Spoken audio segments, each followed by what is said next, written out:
Hello everybody and welcome to AR Pravas academy. एक मरतबा फिर से आप सबको वेलकम। आज हम डिस्कस करने जा रहे हैं मॉक टेस्ट 2 जो कि आपका GK with reference to Jammu and Kashmir का हिस्सा है।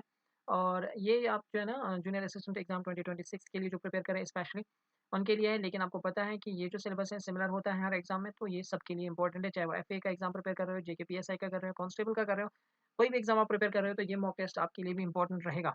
इस मॉक टेस्ट में 20 क्वेश्चंस होंगे और आप अपना 20 क्वेश्चंस में से देखेंगे आप कितना सही कर पाते हैं और उसका आप ज़रूर कमेंट्स में आंसर कर सकते हैं।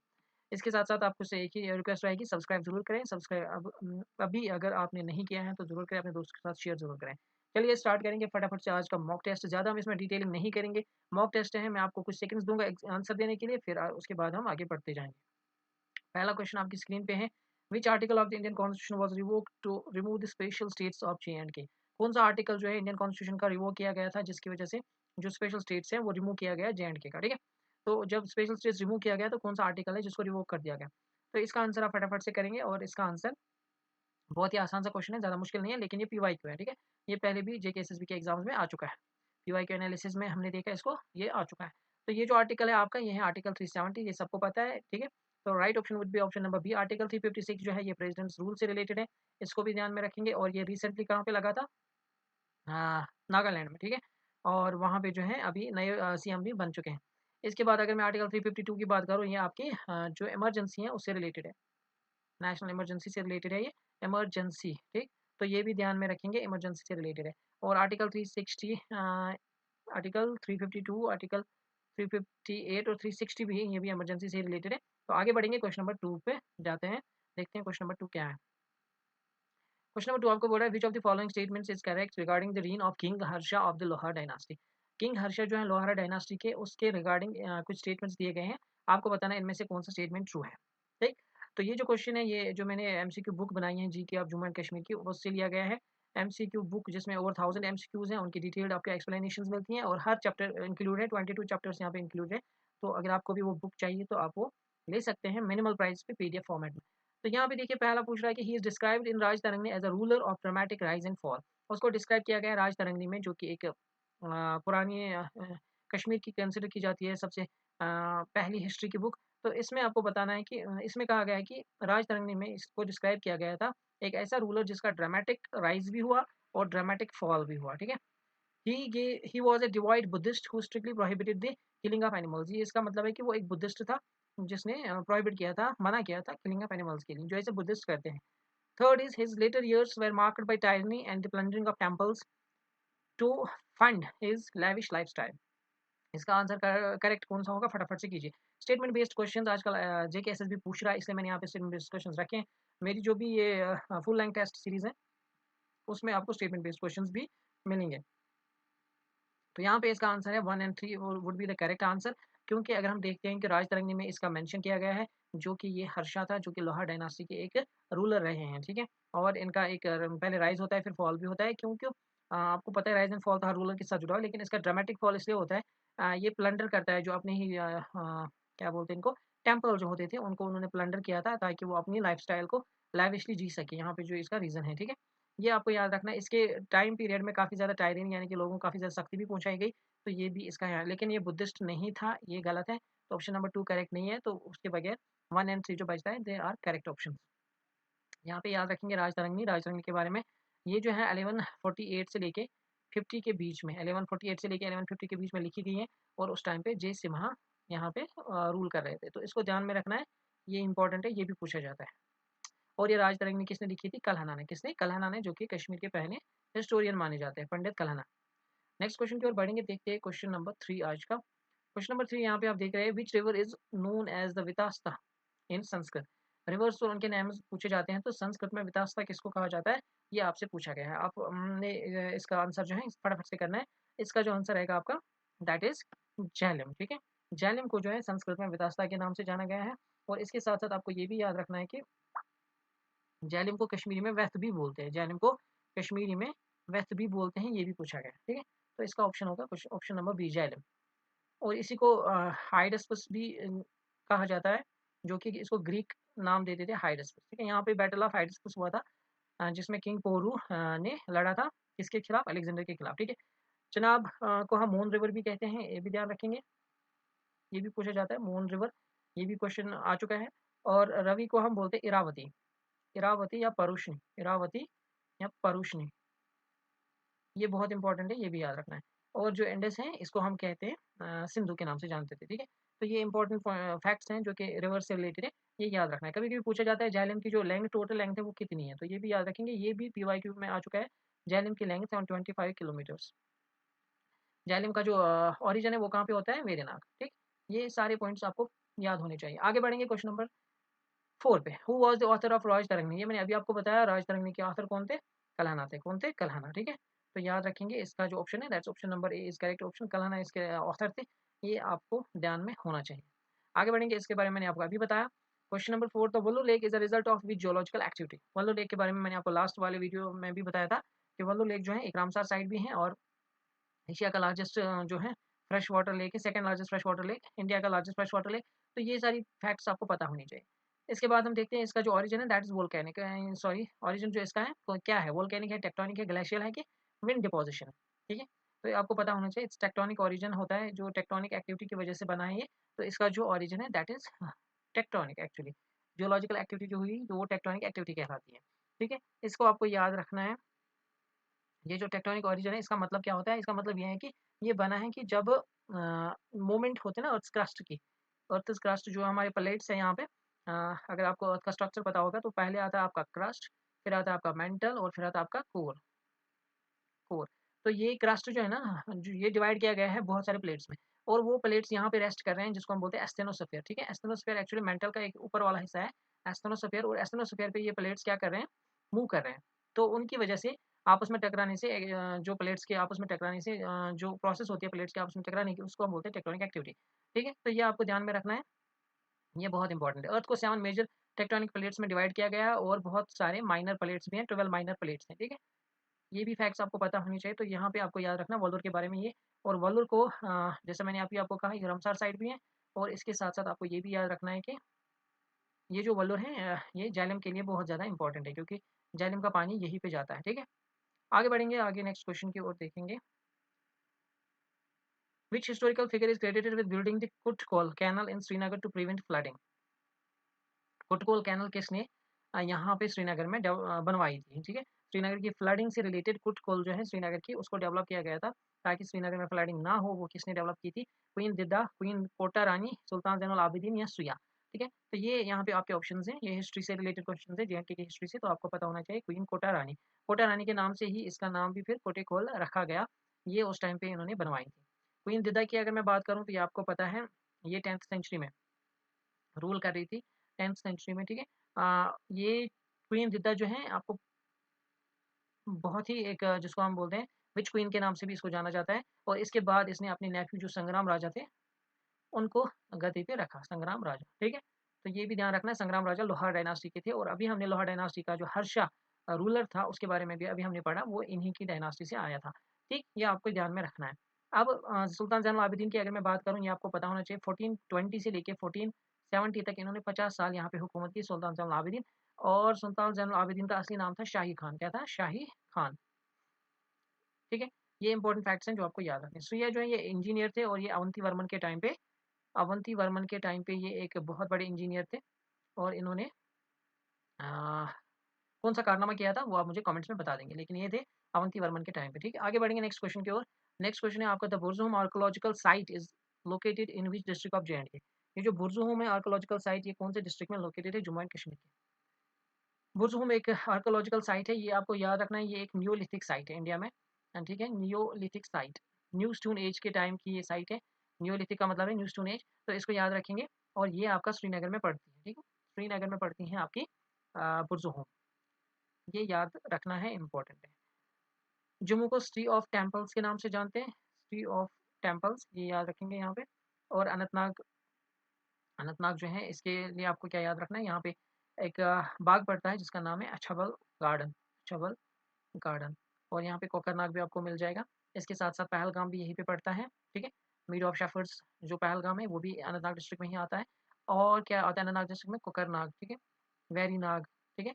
वेरीनाग जो मैंने अभी आपको बोला था वो क्या है? वेरीनाग इज़ द ओरिजिन जहाँ से आपका झेलम स्टार्ट होता है, ठीक है? झेलम का सोर्स है वेरीनाग एक्चुअली, ठीक है? तो ये इंपॉर्टेंट फैक्ट्स भी आपको पता होने चाहिए साथ-साथ में।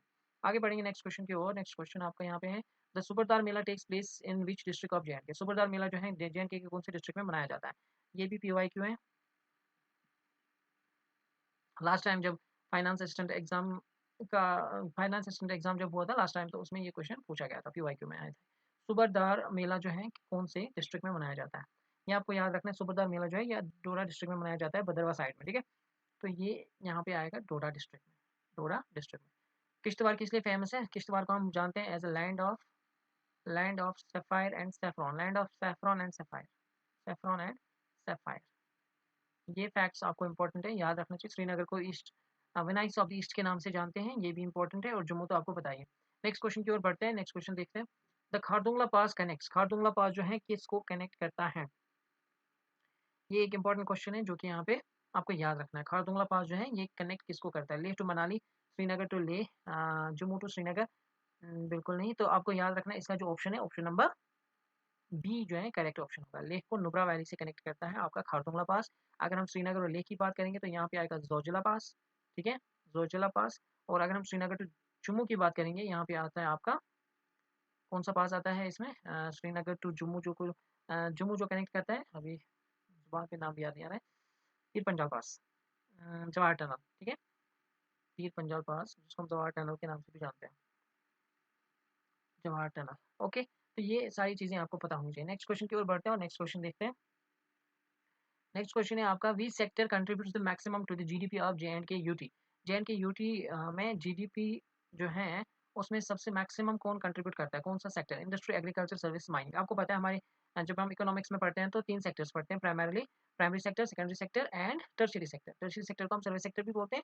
सेकेंडरी सेक्टर और प्राइमरी सेक्टर एग्रीकल्चर से रिलेटेड है और एलाइड सर्विसेज से, और जो सेकेंडरी सेक्टर है वो आपका आता है जो मैन्युफैक्चरिंग वगैरह होती है उसमें, ठीक है? उसके बाद क्वाटरनरी और क्वीनरी भी होते हैं, बट वो हम अभी उसमें उतना नहीं जाएँगे। तो आपको बताना है इनमें से कौन-सा सेक्टर है जो कि मैक्सिमम सबसे ज़्यादा कंट्रीब्यूट करता है जीडीपी को, ठीक है? Gross domestic product. इसका क्वेश्चन इसका जो आंसर आएगा that will be service sector. क्या रहेगा? सर्विस सेक्टर आपका, ठीक है? एग्रीकल्चरल सोसाइटी है हमारी, लेकिन एग्रीकल्चर का अगर हम देखेंगे मैक्सिमम जो है कंट्रीब्यूशन नहीं है। हालाँकि बहुत सारे लोग एग्रीकल्चर पे ही डिपेंड करते हैं यहाँ पे भी। इंडस्ट्रीज़ आप देखने को मिलती ही नहीं है यहाँ पे, तो ज़्यादा उसका नहीं है। और माइनिंग ये आता है प्राइमरी सेक्टर में, ये भी यहाँ पे उतनी नहीं है। तो सर्विस सेक्टर में ज़्यादा, यहाँ पे सर्विस सेक्टर से ही जो हमारा जीडीपी है उसका कंट्रीब्यूशन, जीडीपी में सबसे ज़्यादा कंट्रीब्यूशन सर्विस सेक्टर से ही होता है। आगे बढ़ेंगे क्वेश्चन नंबर 31 की ओर। The Quit Kashmir Movement was launched in 1946 by, Quit Kashmir Movement को किसने लॉन्च किया था? ये भी पीवाईक्यू है, ये भी पूछा गया है, ठीक है? तो क्विट कश्मीर मूवमेंट जो है ना ये लॉन्च हुआ था 1944 में, और ये शेख मोहम्मद अब्दुल्ला ने लॉन्च किया था। उस टाइम पे यहाँ पे जो महाराजा थे वो थे हरि सिंह, और उन्हीं के खिलाफ ये लॉन्च किया गया था क्विट कश्मीर मूवमेंट। और डॉक्टर करण सिंह आपको पता है ये जो है फर्स्ट गवर्नर रहे हैं किसके? फर्स्ट गवर्नर रहे हैं जे-एंड-के की जो स्टेट है, तो ये भी ध्यान में रखेंगे। आगे बढ़ते हैं क्वेश्चन नंबर 32 पे, which of the following is the state bird of J and K UT? J and K UT का स्टेट बर्ड कौन-सा है? Black necked crane, kalij pigeon, peacock, sparrow. तो ये भी इंपॉर्टेंट है, याद रखना है इसको। सबसे पहले तो ये आपको कंफ्यूज नहीं करना चाहिए, जो हमारा अभी है वो है खालिज पीजेंट, खालिज पीजेंट इंपॉर्टेंट है। इससे पहले जो हमारा यहाँ पे ब्लैक नेकेड क्रेन हुआ करता था, ये आप लद्दाख की है, ठीक है? लद्दाख का ब्लैक बर्ड है अब, क्योंकि लद्दाख सेपरेट हो चुका है अब जे-एंड-के से, तो इसलिए अभी खालिज पीजेंट याद रखेंगे। आगे बढ़ेंगे क्वेश्चन नंबर 33 की ओर। Consider the following statements regarding Mission Yuva launched in J and K. Mission Yuva जो लॉन्च किया गया है जे-एंड-के में, उसके रिगार्डिंग आपको कुछ यहाँ पे फैक्ट्स बताए गए हैं। आपको इनको कंसिडर करना है। It aims to support approximately 1.37 lakh enterprises. The mission focus exclusively on agricultural startups. और थर्ड है, the initiatives linked to the Yuva Udyami Vikas Abhiyan. Which of the statements given is are correct? तो कौन से स्टेटमेंट्स करेक्ट है? यहाँ पे फटाफट से आप आंसर कीजिए। मिशन युवा जो है फटाफट से आप इसका आंसर कर दीजिए। तो पहला ठीक है, दूसरा ठीक नहीं है, ये एग्रीकल्चरल स्टार्टअप्स के लिए नहीं है, इंडस्ट्रियल स्टार्टअप्स के लिए भी है, और तीसरा भी आपका ठीक है। जब आप देखेंगे दूसरा ठीक नहीं है, तो अगर आप ऑप्शन वाइज़ जाएँगे तो ये भी नहीं आएगा आंसर, ये भी नहीं आएगा आंसर, ये और ये फिर भी हमें देखना पड़ेगा, और ये जो मिशन युवा उद्यमी विकास अभियान, ये ठीक है? इनिशिएटिव्स लिंक्ड टू युवा उद्यमी विकास अभियान, ठीक है? तो ऑप्शन नंबर बी इसका करेक्ट ऑप्शन रहेगा। तो 1 एंड 3 आर करेक्ट हियर, ठीक? नेक्स्ट क्वेश्चन की ओर बढ़ेंगे। ये आपका करंट अफेयर से एक्चुअली क्वेश्चन पूछा गया था। The first battle of Panipat 1526 was fought between, पहला बैटल ऑफ पानीपत जब हुआ था कब हुआ था इसकी डेट भी आती है। तो डेट भी आप याद रखेंगे 1526 में। ये किस-किस के बीच हुआ था? ये हुआ था आपका बाबर और इब्राहिम लोदी के बीच में, ठीक है? बाबर और इब्राहिम लोदी के बीच में, ठीक है? जो कि दिल्ली सल्तनत तब दिल्ली सल्तनत को रूल कर रहे थे, लोदी डायनास्टी उस टाइम पे। तो बाबर और इब्राहिम लोदी के बीच में ये बैटल हुआ था और ये बैटल बहुत ही इम्पोर्टेंट माना जाता है क्योंकि यहीं से शुरुआत होती है फिर मुगल्स की, ठीक? तो मुगल्स के लिए ये इम्पोर्टेंट बैटल था और दिल्ली सल्तनत का भी यहाँ पे फिर खात्मा हो जाता है, ये आपको याद रखना है। नेक्स्ट क्वेश्चन देखेंगे, question number 35 which fundamental right was discovered by doctor B R Ambedkar as the heart and soul of the constitution. ये काफी बार क्वेश्चन आ चुका है, पूछा जा चुका है, ध्यान रखेंगे heart and soul of the Indian constitution. कौन सा आर्टिकल था जिसको डॉक्टर बी आर अम्बेडकर ने कहा कि ये कॉन्स्टिट्यूशन का हार्ट एंड सोल है? तो यहाँ पे आपको रखना है याद article right to constitutional remedies, जो आपका आर्टिकल नंबर 32 आता है, आर्टिकल नंबर 32। ये फैक्ट बहुत इंपॉर्टेंट है, इसको याद रखना है। राइट टू इक्वालिटी आपका 14 से लेके 17 तक है, ठीक है? 14 से लेके 18 तक। इसके बाद राइट टू फ्रीडम आपका 19 से लेके 21, आपका आर्टिकल 19 राइट टू फ्रीडम, ठीक? आर्टिकल 19 आपका। तो ये आपको ध्यान में रखने हैं, ये articles important, right against exploitation आपका आर्टिकल 22 और 23 है, 22 एंड 23। जो हमारी पॉलिटी है ना उसके आर्टिकल्स पूछे जाते हैं, आर्टिकल्स इंपॉर्टेंट। पहले तो आपको पता होना चाहिए ये जो हमारे फंडामेंटल राइट्स है, फंडामेंटल राइट्स आपके पार्ट 3 में आते हैं, पार्ट 3 में आते हैं, ठीक है? और इसके आर्टिकल्स अगर हम बात करेंगे तो आर्टिकल नंबर 12 से लेके आर्टिकल नंबर 35 तक आपके फंडामेंटल राइट्स आते हैं। और उसके बाद आपकी आती है फंडामेंटल राइट्स के बाद आता है directive principles, DPSP, directive principles of state policy. DPSPs याद रखेंगे 36 से लेके आर्टिकल 51 तक, ठीक है? आर्टिकल 51 ए आपका जो है ये आपकी फंडामेंटल ड्यूटीज है, ठीक? Fundamental duties. तो ये सब आपको पता होना चाहिए। ये आपका पार्ट 4 में आता है, पार्ट 4 आता है ये, ठीक है? डीपीएसपी ये आता है पार्ट 4 ए, ठीक है? तो याद रखना ये सारी चीज़ें इंपॉर्टेंट है। Article 36 the project tiger was launched in India in the year, project tiger जो है इंडिया में कब लॉन्च किया गया था? प्रोजेक्ट टाइगर की अगर हम बात करेंगे तो इंडिया में कब लॉन्च किया गया था? 1973 में। डेट याद रखनी है, बाकी कुछ नहीं। प्रोजेक्ट टाइगर आपको बस पता होना चाहिए कब लॉन्च किया गया था। Static question, which state UT is the leading producer of walnuts in India? कौन सी स्टेट या यूटी ऐसी हैं जो कि वॉलनट्स की लीडिंग प्रोड्यूसर यानी कि सबसे ज़्यादा वॉलनट्स जहाँ पे उगाए जाते हैं? This is your Jammu and Kashmir, ठीक? This is your Jammu and Kashmir. यहाँ पे इंडिया के 90% वॉलनट जो है जम्मू एंड कश्मीर से ही प्रोड्यूस किए जाते हैं, ये आपको ध्यान में रखना पड़ेगा, ठीक? नेक्स्ट क्वेश्चन की ओर बढ़ते हैं। Next question is Basohli painting is a famous folk art of which region? Basohli painting कौन से रीजन का फेमस फोक आर्ट है? बसोली पेंटिंग आपको पता है, मैंने आपको बताया भी था लास्ट टाइम, जम्मू रीजन का जो जम्मू का जो कठुआ रीजन है वहाँ से है, ठीक है? बसोली पेंटिंग, ठीक है? सांबा को सिटी ऑफ शीट्स के नाम से भी जानते हैं, Samba city of sheets, city of sheets.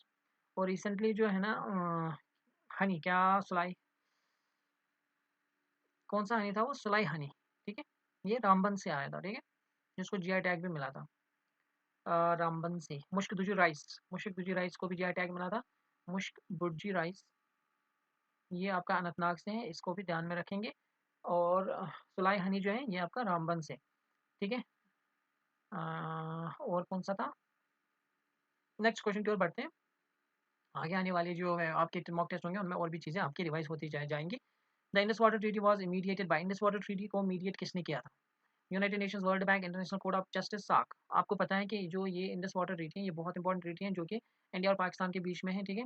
Pakistan India और पाकिस्तान के बीच में जो ये इंडस वाटर ट्रीटी है बहुत इंपॉर्टेंट है। और आपको याद रखना है कि ये वर्ल्ड बैंक ने मीडिएट किया था, तो इसका option number 2 is the correct option. और ये कब साइन की गई थी?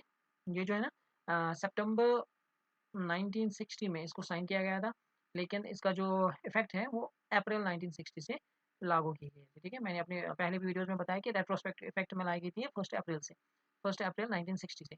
और सितंबर 1960 में इसको साइन किया गया था by the then prime minister Jawaharlal Nehru and general Ayub Khan. तो ये आपको याद रखना है, दिस इज वेरी इंपॉर्टेंट। आगे बढ़ेंगे नेक्स्ट क्वेश्चन की ओर। नेक्स्ट क्वेश्चन है आपका लास्ट क्वेश्चन आज का, विच of the following mountain peaks of the Himalayas is not in India? इनमें से कौन सा माउंटेन पीक है हिमालय का जो कि इंडिया में नहीं है, इंडिया में नहीं है, ठीक है? कंचनजुंगा आपको पता है कहाँ पे मिलता है? सिक्किम में मिलता है। नंदा देवी आपको पता होना चाहिए उत्तराखंड में मिलेगा आपको, और कामेत भी उत्तराखंड का ही हिस्सा है। तो याद रखना है, ये भी पीवाईक्यू है, ये मैंने कोई क्वेश्चन ऐसे खुद से नहीं बनाया, ये पीवाईक्यू है। तो कंचनजुंगा आपका सिक्किम में आता है, नंदा देवी आपका आता है उत्तराखंड में, कामेत आपका उत्तराखंड में, अन्नपूर्णा नहीं है यहाँ पे, नेपाल का हिस्सा है, ठीक है? ये नेपाल हिमालयाज़ में पड़ता है अन्नपूर्णा रीजन जो पीक है, ठीक? तो ये इम्पोर्टेंट पीक्स हैं, इनको याद रखेंगे, कंचनजुंगा इंडिया में पड़ता है। और यहाँ पे आपको याद ये भी रखना पड़ेगा कि सबसे जो हाईएस्ट पीक है हिमालयाज़ का, वो कौन-सा है? कमेंट्स में आप मुझे ज़रूर बताएँगे। यहाँ पे आज का ये मॉक टेस्ट होता है खत्म। ये दूसरा मॉक टेस्ट था, ऑब्वियसली इनकी जो लेवल है वो बढ़ती जाएगी आगे जब हम जाएँगे। तो आज का भी शायद आपको आसान लगा हो, लेकिन मुझे ज़रूर बताएँ कि 20 में से आपने कितने किए हैं, अगर आपने पूरे अच्छे से इसको अटेम्प्ट किया है। और अगर आपको कोई भी जीके की बुक चाहिए एमसीक्यूज़ की, जो कि जेएंडके से रिलेटेड है, तो आप मुझे जो नंबर्स हैं यहाँ पे, उस पे मैसेज करके वो बुक्स हासिल कर सकते हैं। या फिर जो पीवाईक्यू बुक है, मैंने कंप्यूटर की पीवाईक्यू बुक तैयार की है, जो कि जेके एसएसबी के प्रीवियस ईयर क्वेश्चंस हैं 2022 के बाद से 2025 तक जो भी एग्ज़ाम्स हुए वहाँ पे आपको एमसीक्यू मॉक मिलेंगे और उसका जो फुल डिटेल्ड एक्सप्लेनेशन मिल जाएगा। वो भी चाहिए तो आप कर सकते हैं और अगर आपको इसकी पीडीएफ चाहिए तो टेलीग्राम पे ज़रूर जुड़ें, वहाँ पे पीडीएफ ये वाली फ्री मिल जाएगी, ठीक है? थैंक यू फॉर वॉचिंग, मिलेंगे अगले लेक्चर में।